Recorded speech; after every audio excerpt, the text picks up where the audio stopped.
अहिल्यानगर तृतीयपंथ समाजाचे अध्यक्ष काजल गुरु यांच्या समवेत 4 तृतीयपंथ व धुळे येथील 2 तृतीयपंथी हे त्यांच्या वैद्यकीय कामासाठी जम्मू काश्मीर श्रीनगर येथे गेले आहेत। मात्र श्रीनगर येथे कर्फ्यू लावल्याने हे तृतीयपंथी अब्दुल्ला महल येथे थांबलेले आहे।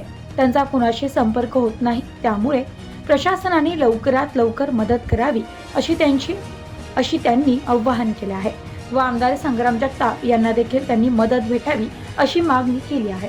नमस्कार, मी काजल गुरु अहमदनगर अहिल्यानगर मधून बोलते। आम्ही जम्मू काश्मीरला काही कारणास्तव कामाने आलो, पण जे दहशतवादी हल्ला झाला त्या हल्ल्यानंतर इथं विकट परिस्थिती झालेली आहे।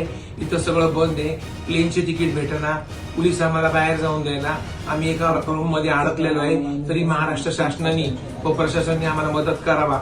जे आमचे संग्राम भैया जगताप आमचे आमदार, त्यांना पण आमची कळकळीची विनंती, त्यांनी आम्हाला मदत पाठवावी व आम्हाला इथून घेऊन जावे, नम्र विनंती आहे। नमस्कार, आमच्याकडे धुळ्याची आमची पार्वती आहे, त्यांचा एक चेला आहे आणि नगरचे 4 जण आहेत। आम्हाला इथं सहकार्य करावा ही प्रशासनाला आणि शासनाला आमची विनंती आहे। आणि भैया, तुम्ही आमच्यावर लक्ष घाला। जय हिंद, जय महाराष्ट्र।